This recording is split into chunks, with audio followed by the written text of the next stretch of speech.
Welcome to Mommy's on a Call, your sacred space to laugh, learn, and feel like a real grown-up human for a hot minute. I'm Stephanie Uchima Carney, a mom of 3 under 6, serial entrepreneur, business strategist, and donut connoisseur, just trying to get through the day one cold cup of coffee at a time.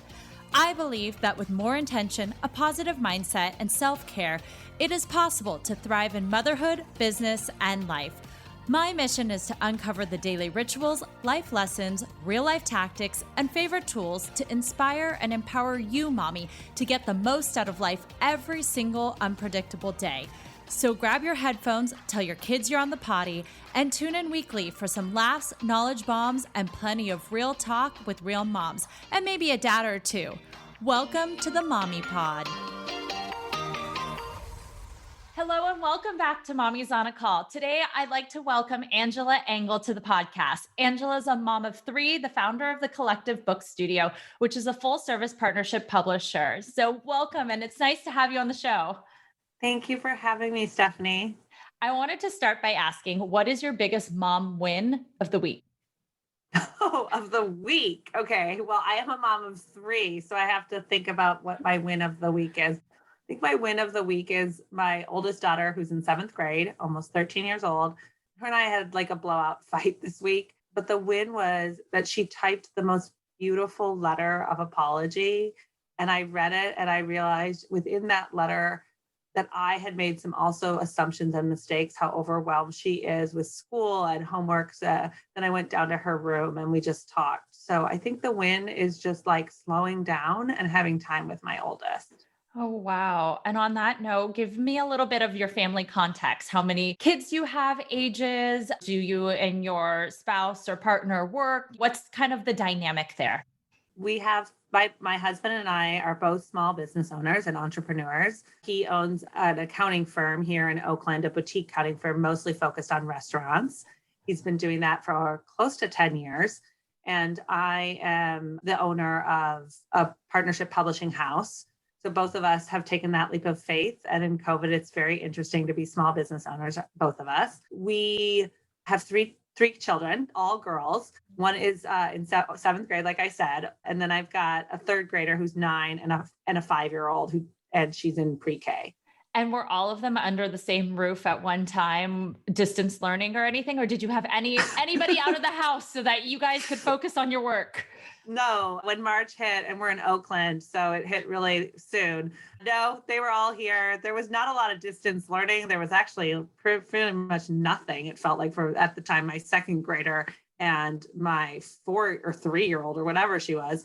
It was just chaos. Oh, and now are they in school? What's their situation? And do you have time now to really focus on work, or how do you manage that? Do you have childcare? What does that look like?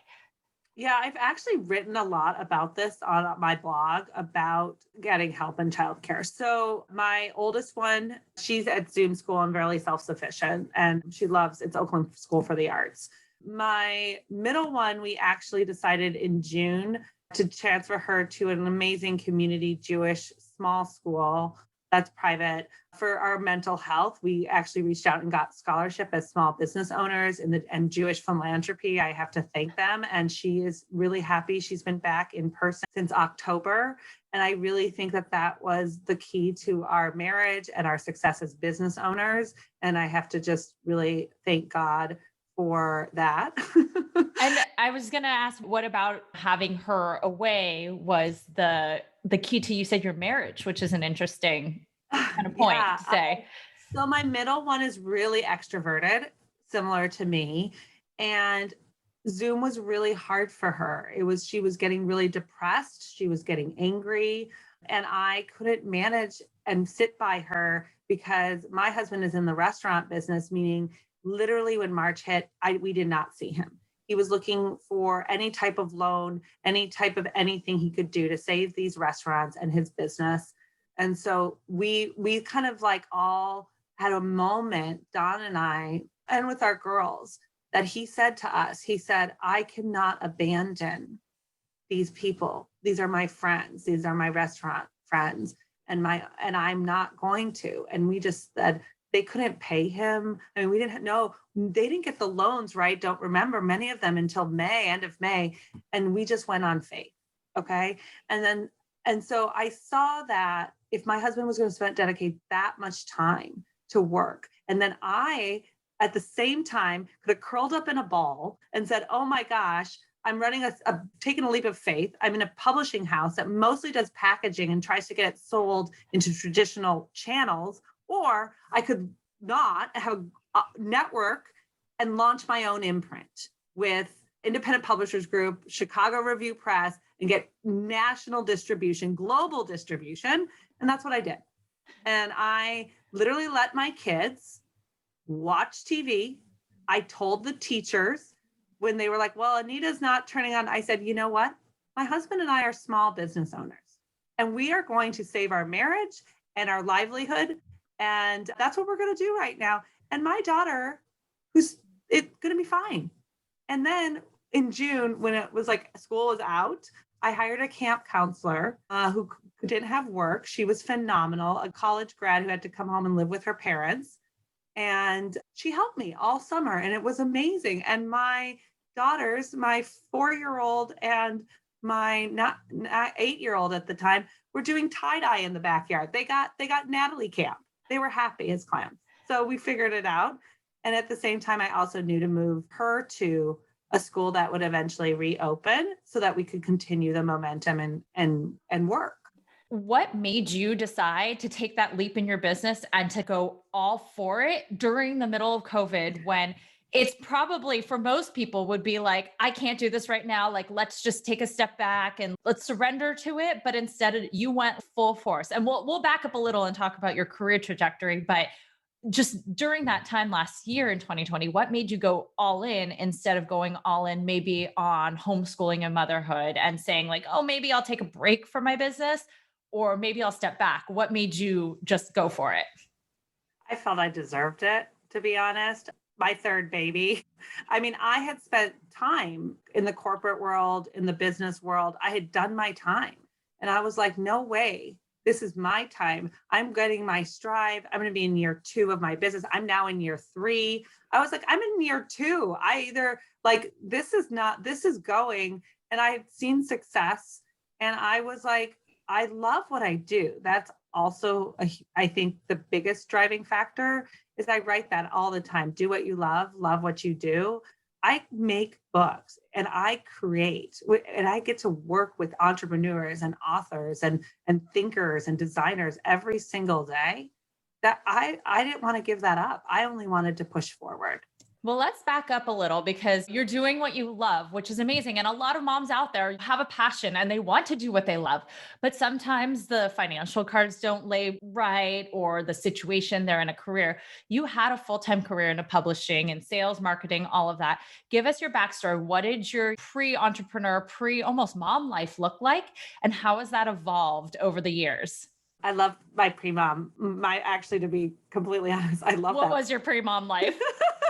I love that life. I had a credit card and I got to go to Guadalajara Book Fair and New York. And I was young and publishing, and it was awesome. I had an expense account and I had no children. It was great. Yeah, I really did love it. There was something about being young and publishing. I got my first job right out of college in publishing. I was really lucky. I'm a creative writer and a comparative lit major, to be honest. And I got a job in marketing. And I had an incredible boss who had been Cindy Crawford's publicist at Broadway Books. And she was just really motivating. And she believed in me. There was a small, tiny publishing house called Amber Allen, and they had a book called The 4 Agreements, which became a New York Times bestseller. And I got to be on that marketing team for that. And she just mentored me and taught me what that means to champion small independent presses. And so I think that life was so already exciting and new. But obviously I met my husband and he was older. He's 7 years older than me. And so he was kind of in a hurry. He felt he wanted to have kids before he was 40. And I was in my late 20s. So I had my first, I think I was 31 when I had my first child. And things changed. I was still in corporate and stuff, but after she turned 2 and I was just at the grind, and I had been honestly pumping in utility closets and on airplanes and in their bathroom, and literally like the JFK bathroom is disgusting. They And didn't have those pods at the time. Now they have like really no, cool pods. I've definitely pumped in between like two men on an airplane before, and it's just so awkward. And now they have the, like the cordless one, so everything's a lot easier. they had But I had nothing. like my They Medela had, pumping style, like yes, on the tray table. Like, sorry, dudes. yes, yes, exactly. Like literally, there is no stations. There's no station in the airport. There's no stations at the trade show. There, I pumped in a utility closet. I mean, it was just like so nuts. And so then what I did is I actually had a great job. What happened is I did corporate for a long time, even with my second kid, but I ended up pivoting a little bit at that time and left publishing and went into baby and fashion design with a big brand called Dwell Studio. It Oh, was with yeah. John Lemieux into Target. And I met her doing her book into Target. And she was like, Angela, there's this weird thing called Amazon. I would love to hire you and you manage this because you come from the book world and Amazon was a book retailer. I said, sure, I can manage Amazon. And I also managed Whole Foods and Nordstrom's and other things for her and all the West Coast, actually. And we did like shop and shop. It was a great job. Anyways, the point is, and the cool part is, even then at the baby show, they still didn't have those pods, but you could like wear your baby in an ergo and be a salesperson at the trade show and no one blinked an eye. Right. Because you were walking almost also advertisement for it. Totally. Ergo was like, great. Look at all these moms in other booths that are, using my ergo. It was great. So you actually then switched from publishing, which you really, I mean, that was your passion and being in books, to, even though Dwell Studio had that sort of like line, but you weren't doing book related things there. Is that correct? Yeah, that's correct. I did their rugs and apparel and everything else. And I did baby home and fashion for them. Did you miss the book world at that time? I did. I missed it a lot, but it was good. I spent about 5 or 6 years in the baby. I mean, sales and strategic sales and also working with the big accounts, which I did, is similar because I'm about product development and listening to the account, listening to what they need. For example, what I learned in the baby and fashion is really how I'm able to kind of take the collective book studio and publishing to the next level. Interesting. What about it taught you? Well, so like I was at Nordstrom selling up in Seattle, and we had all these beautiful layette from Dwell Studio. And the buyer looks at me and goes, you know what, Angela, I love that pattern, but it's not going to work on that onesie. Can you make a baby blanket out of it? So I told Christiane Lemieux, and everyone's like, yeah, of course we can do that. Like, it's fashion, right? They have the print. They can make a gorgeous baby blanket. Publishing is not like that. Publishing is like, oh gosh, you want me to do something totally different? I planned this book 3 years ago. We can't change this book, right? We can't change this book, Whole Foods or Target. But Target and Whole Foods are like, but that doesn't work for us. But if you tweaked it, this does. So what I've been working on in the collective book studio is this concept of books shouldn't take 3 to 4 years because the market changes so much. Right.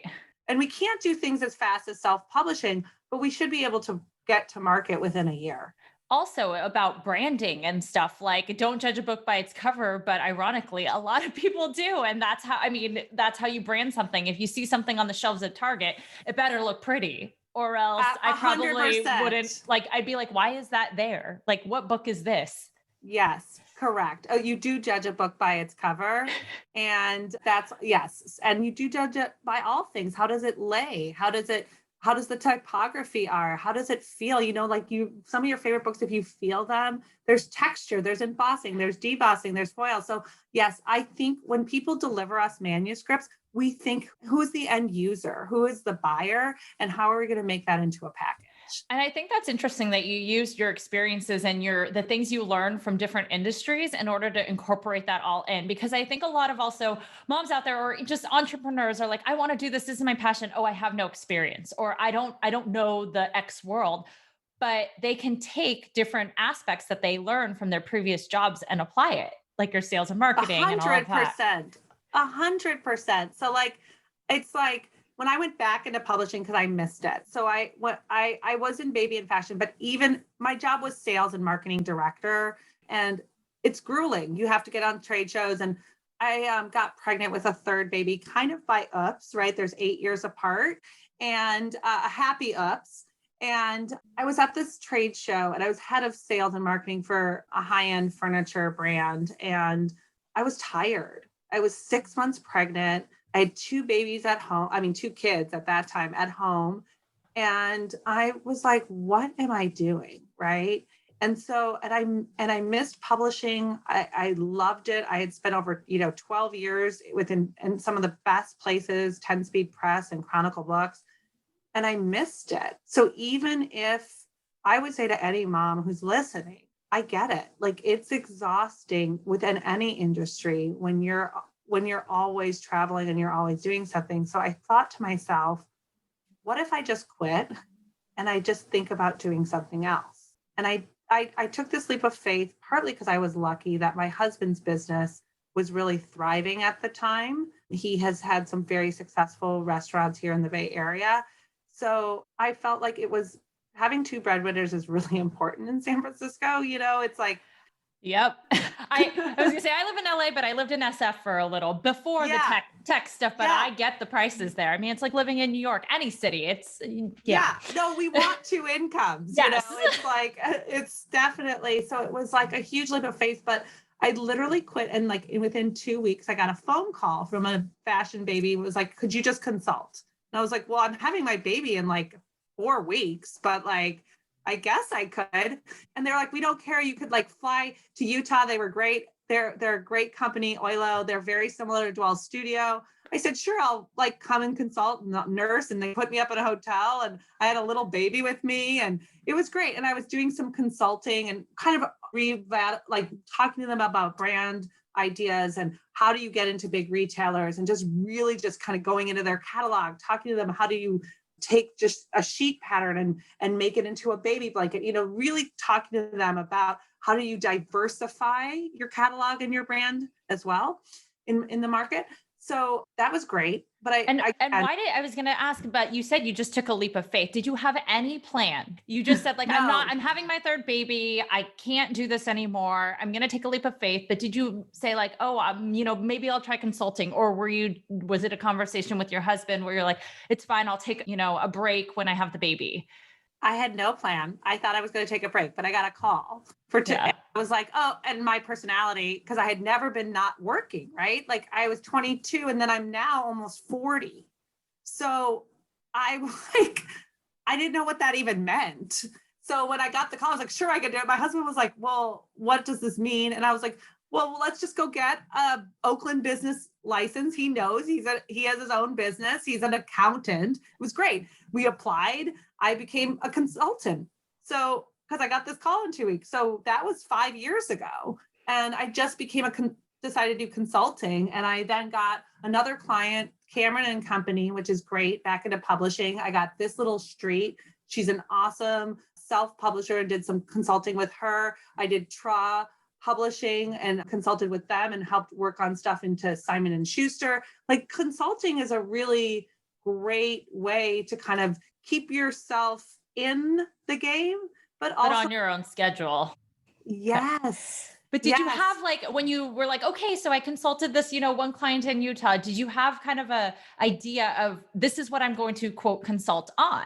Like I'm doing sales and marketing, or I'm doing publishing, or were you just this free agent of, I guess I'm just Angela Consulting now? How did you formulate like your own brand, or how do women go out there and just start consulting? How did you find these clients? How did you formulate what you even consulted on? Because it sounds like almost different things, the baby company versus the publishing. I left the baby world. Okay. I liked working with Oilo, but it was like, and Dwell Studio and Newport Cottages, all of those are baby brands, but it wasn't my calling. And again, I think we started off this podcast, do what you love what you do. It wasn't. So I only had one client because I wanted to have time with my third baby. So it was an awesome time. I was hiking with her. I didn't want to have like 4 clients. I spent her first year of her life doing things that I didn't get to do. Don't forget, my oldest at 14 weeks, I had to leave her with my husband and my mother-in-law and go to Chicago for a big meeting. And she was 14 weeks old. So like, I wanted that first year of my third baby's life when I'm like, I wanted to cherish every moment. So I only wanted one client. And I think that that's okay to do. And that's okay to say. And that's like those boundaries. I wrote this on my blog, OOO equals success. And I think I took that year to tell everyone I'm out of office. Yes, I'm doing this one thing. It's great. Maybe it was like 8 to 10 hours a week. I got to revamp their catalog. I still got to talk to Nordstrom's or Whole Foods. But I didn't let it overcome everything. And I got to nurse in a different way. And I got to also, don't forget, I think my middle one was only about 4 years old. She was in her last year of preschool. So I got to do things that like other mommies like get to do that are so exciting, like pick her up early and be at the park and just also spend the last year of preschool with my second. And then also my oldest one, go to assemblies, go to Martin Luther King's oratorical fast, like just things I had to miss before. Did you have any mom guilt when you missed them before? Yes, a lot. Yes. I actually, oh gosh. So Martin Luther King Oratorical Fest is huge. Like it's the biggest deal in Oakland. And my kids went to Oakland Unified. And the kindergarten year of my oldest, I was traveling. I was on some big business trip, probably selling to Target or Costco. I don't know where I was. But I remember missing that oratorical fest. And she's in kindergarten. And I felt like I was the worst mom because every person had their video cameras and this and that. And they were on Facebook. I'm doing that. And I was like in a hotel room going, oh my God, I'm missing this. So yeah, I did. But I also. How did you cope with it? Did you have any ways to combat that? Well, I'm going to tell you, you have the mom guilt, but then you have the win of who you're shaping. So my oldest daughter, why I have the collective book studio is because of both my baby and my oldest. So I didn't, when you said, okay, what's happening with like, then you went back into publishing. I miss publishing. So I quit actually Oilo and I started to rethink and network back into publishing and how I could get a consulting jobs back into publishing. And it was because my oldest, there was one moment I was in the car with the baby, who's probably one at the time, picking up my middle one from preschool, my other one, and they all want things. And I lost it. I just said to the girls, you need to go ask your dad for all that stuff. He makes all the money. And my oldest daughter says to me, Mom, you can make money too. Interesting. And she's 9 years old, right, at the time. And she remembers her mom getting in her power suit, getting on an airplane. She remembers all of it. She remembers her full-time nanny. She remembers all of it, getting picked up from a nanny at kinder. And so I look at her and I said, you're right. And then I like launched this big consulting thing, doing it in publishing and the collective book studio. And I owe that a lot to my time, right? What I put in, as well as what my daughter saw. So I think we kind of started about this of like when the COVID hit a year ago. I was like, no, I'm on this path. I deserve to be on this path. And my oldest one told me I could do it.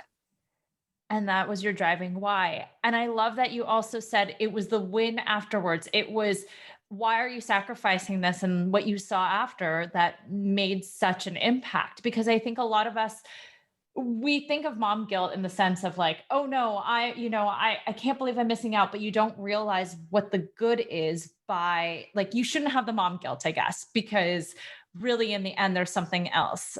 Like a lot of entrepreneurs I know, they say that it inspired their children to want to start their own business, or that they could see that mommy was doing more, or that mommy was happier because she had something that she was trying to achieve, or just, it's interesting what your kids, I guess, see versus what we perceive them to feel. Correct. Because my oldest doesn't think my mom missed my oratorical fest in kindergarten. She actually sees the mom who like came back from her trip and spent time with her on the couch and listened. And she has still to this day, every single city that I went to, I would pick up a snow globe. So she has like 50 plus snow globes from all over where I traveled. And so she has a lot from New York. Publishing is a lot in New York. But you go to trade shows in Las Vegas, or I went to Dallas, or wherever else I was going.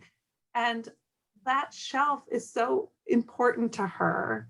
And so, yes, we shape our kids and our girls in a way where now that guilt, I don't have that guilt, right? Like I don't have the guilt of me missing out, because I also know truly that the girls I have today are watching their mom build something really unique, and also watch their mom through corporate as well. So anyway, that's so empowering. Wow. So you turned consulting into then the Collective Book Studio, and you have like a full-on company and a team and everything now. Was that just a decision overnight? Like, I don't feel like doing consulting anymore. Was it a natural evolution? Like, how do you go from being a consultant now and having this kind of side hustle to motherhood to I'm going to establish a full-on business? That is a great question.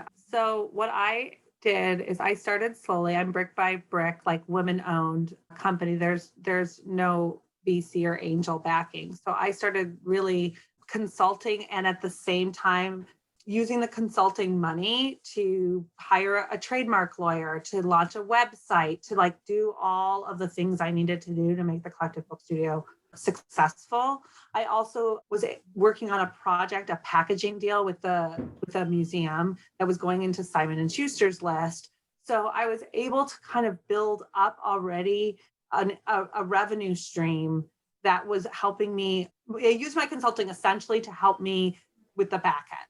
And then I started getting clients, and mostly word of mouth, because we're all from traditional publishing. So whether that be Dean Burrell, my managing editorial director, who was at Chronicle Books for 20 years, whether that be Amy Treadwell, who was there for 18 years, like we're all, and honestly, Elizabeth Saki, who's my director of operations and acquisitions, her and I worked together at Chronicle Books. I literally just put something out on Facebook, like, hey, I'm launching this business. And she DM'd me and said, congratulations, Angela, are you going to need any help? And I was like, yes, oh my God, Elizabeth, will you come? And she's like from day one. So at first I was just actually paying people from a consult, like also this hourly consulting. They weren't getting on payroll until we grew enough that I couldn't do both, right? So yes, is the consulting money awesome? 100%. And could I do it today? Sure. But there was a moment once we signed the deal with IPG, and which is Independent Publishers Group, and we're going to launch our own imprint, I decided not to consult anymore. I need to really pay full-time attention and put everyone on payroll, and really put we have still contractors, but put some of our staff on payroll and really focus on the business. That's pretty incredible, actually, that you said that all of these people came from like pretty established companies, years in other businesses, and now are working with you. What do you think lured them in? Like, how do you get someone who has 20 years of experience at Chronicle Books to leave there to come to almost like you can call it a startup? What about it? Was it like a mission they believed in? Was it you they believed in? Like, is it the founder? Like, what is it? Well, so I was able to I started the collective partly because I was business consulting, don't forget, into Cameron and Company at the time, into Abrams. And I saw a lot of my colleagues, Dean Burrell being one of them, was no longer at Chronicle. He was doing his own thing and doing a lot of actually editorial work into self-publishing people who needed help. And I was like, why are all my editorial friends consulting? And they're consulting either with self-publishing, or Dean Burrell does a lot of work back into Chronicle Books or Callisto, or, Lee Staffold, 10 Speed Press, Chronicle Books, even Random House. So I was like, God, you guys, you're all like consulting or doing all this other stuff. Why are we coming together? Why are we? That's my Hence collective. I get it now. Correct. It just like clicked. It clicked. Yeah, no, it was from my consulting that I was able to see what myself, Elizabeth Saki, amazing. Why? She had a husband who was the breadwinner, a lawyer, and she wanted to raise her two boys. So she left Chronicle Books. Like Similar story. And so when I think I was just there at the right time posting on Facebook because she didn't want something full time, but 3 years ago, I think her little one was still pretty little. So I think that the caliber of what we do often is, if you look, I do have a lot of women on the team, and many of them are moms, and they want the flexibility. Wow. So you now created a workplace that works. It blended your whole mom, baby, Totally. genre with publishing, which is amazing. And you guys are so differentiated in the industry. For those, I guess, just quickly explain what your publishing house does and what exactly is, quote, a hybrid. I mean, I understand what it is, but some people might not know what you do. Yeah, totally. So I really am distinct in the industry. I call myself a partnership publishing house with hybrid contracts. We have full global distribution. We've partnered, like I've mentioned on this podcast, with a company that has 50 years in independent publishing. So just like my name, the idea of coming together, that's been in our industry for a long time. Really good independent presses. We come together for full distribution so that we can compete with Hachette or Simon & Schuster or Random House. So when I needed to launch an imprint, I'm already in the industry. So I called, Joe Matthews, and I was like, I can't print thousands of books and put them in a warehouse and have no distribution. Like, no way. So we are very different. What we are essentially a packager, custom. We work with you. You could either not have it in the trade and we could just create you a beautiful book, which we do now for several companies. Or if you want trade distribution, we don't acquire the IP. That's very different than other publishing houses. So we don't pay advances. We don't acquire your work for life and you have to pay back your IP and you've made a contract with us. What we do is what I call partnership publishing, meaning the creative fee that either you spend and buy the illustrations and the design, you own.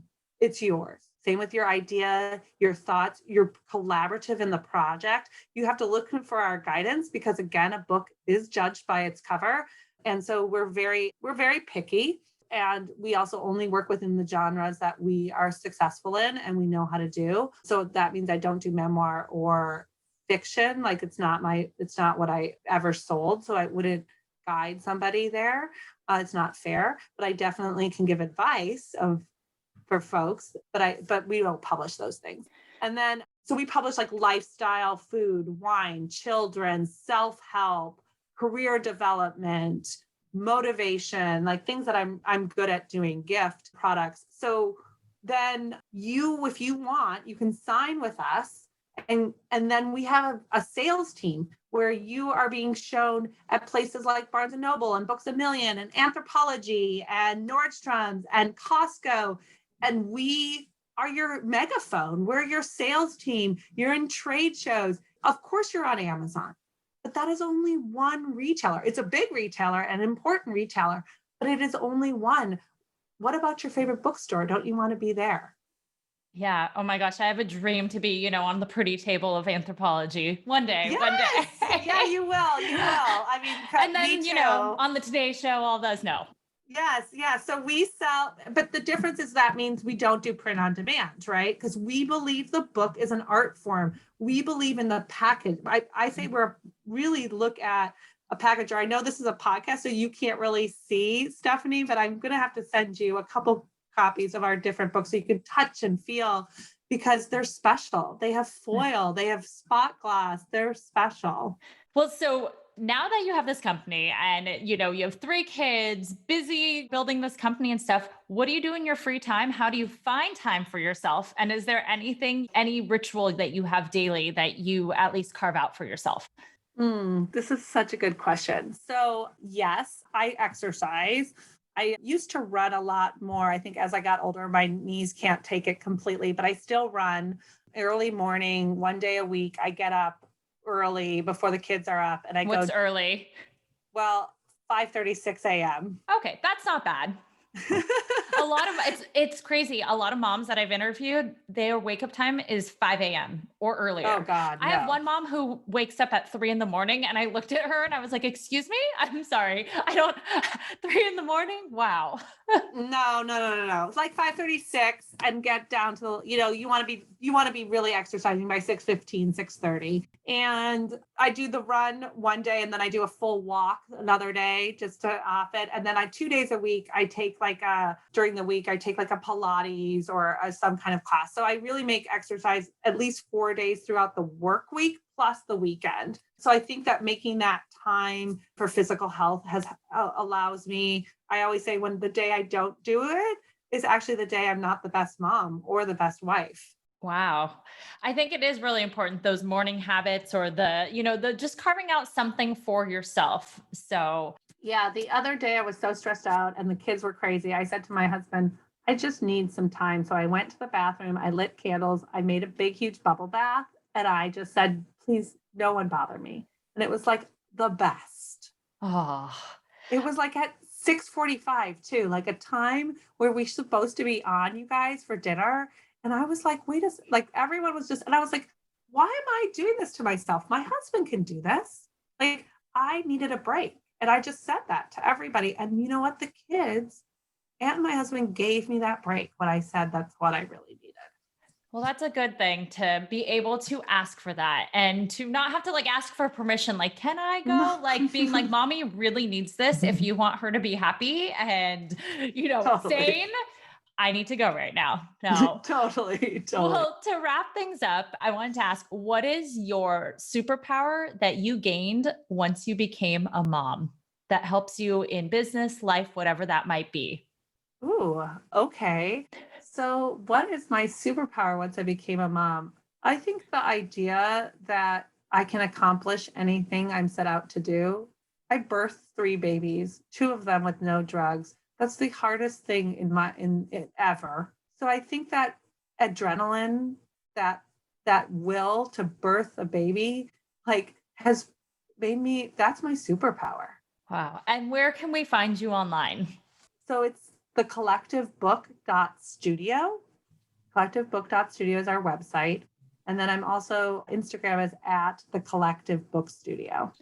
Perfect. Well, thank you, Angela, for spending time with us today and sharing your journey. I really appreciate it. It was so fun. I love getting asked these questions, Stephanie. Thank you. It's really a gift you're doing. Thank you. Thank you so much for listening to this episode of Mommy's on a Call. Your support means the absolute world to me. You can find the show notes for this episode and other goodies over at mommysonacall.com. And if you enjoyed this episode or have gotten value from the podcast, I would be so grateful if you could head on over to Apple Podcasts and leave a rating and review so that we can reach and empower more moms all over the world together. Thank you so much again, Mommy Pod, and I will see you here next time.